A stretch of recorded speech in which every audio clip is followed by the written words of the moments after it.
Hey, Joe here with Florida Conceal Carry, and today I have a PSA story time, whatever you want to call it. But I'm just going to jump right into it. I had a person bring me a gun the other day, a friend, saying, hey, they're having problems with their gun. It's not working correctly. It won't feed. To get it to feed, you have to really tap on the rear of the slide. First thing I'm thinking, there's something wrong. It shouldn't be that way. It was a Glock. It usually doesn't happen. Sometimes if they're really dirty, it can happen. So, of course, when I get the gun, it is completely dry. So, of course, safety things first. Drop all the ammo out, clear it a couple times, make sure there's nothing in there, take it apart, and yes, completely dry. So I clean the gun. Go to put it back together. Feels a lot different. You can feel, okay, this thing's running smooth, but it still should have loaded. It wasn't that bad.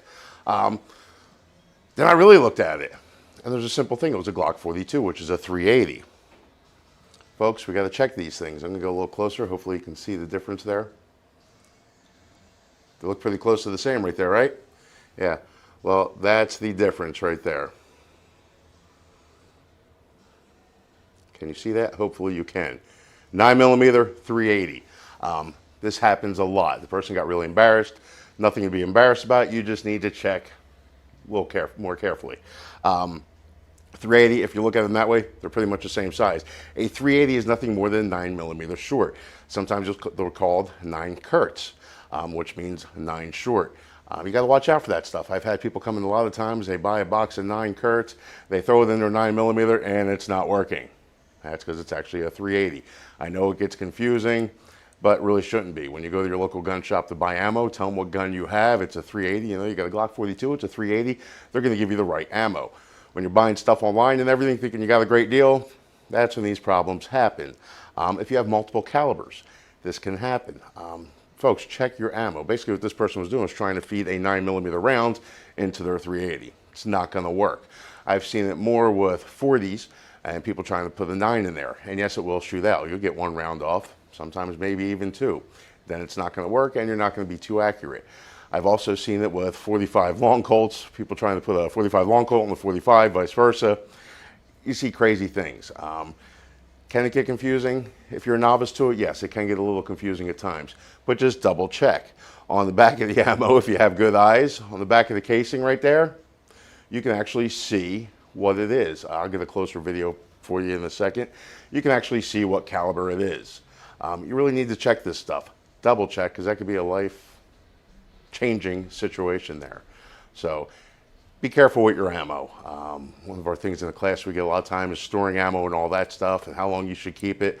I'm not a big fan of keeping ammo over 5 years. It's not going to last that long for me anyway. I'm probably eventually going to shoot it off.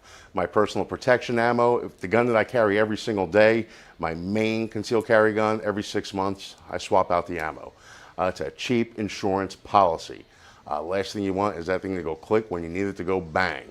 A year is also a good guide for that too. I know a lot of law enforcement agencies do it in a year. Some of the ones that have more money to spend, they do it every 6 months, especially down here in Florida with the heat and humidity. But year, good. I'm a little overboard. Every 6 months, again, what's it, a $20-some investment for your safety? It's worth it to me. So again, do yourself a favor, do us all a favor, double check the ammo before you put it into your gun and you try to load it.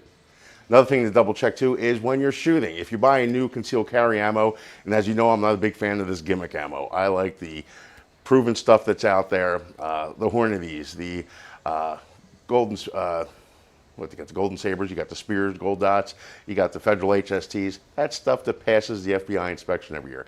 That's what I'm carrying in my guns. Personally, I like Hornady Duty or Hornady Critical Defense. So hopefully this answered some questions for you. Don't be embarrassed if it happens. Stuff happens. Just double check and make sure you know before you're carrying that gun. And by the way, when you are carrying that concealed carry ammo, that personal protection ammo, make sure it works in your firearm first. So go to your local range. You don't have to pop off the whole box. Just take a few rounds, shoot them through them, feel the difference that's in there, and make sure it's feeding correctly through your gun. Some of these guns out there that have really tight tolerances, which we like because it's going to be a more accurate firearm, sometimes they have problems with the different openings on the hollow points. So double check it before you're carrying it for your protection. Folks, have a great day. If you ever have any questions or anything like that, please feel free. Put it in the comments below. Send me a PM, email, whatever it's going to be. And if you thought this video was good, let us know. Share it with your friends. Have a great day.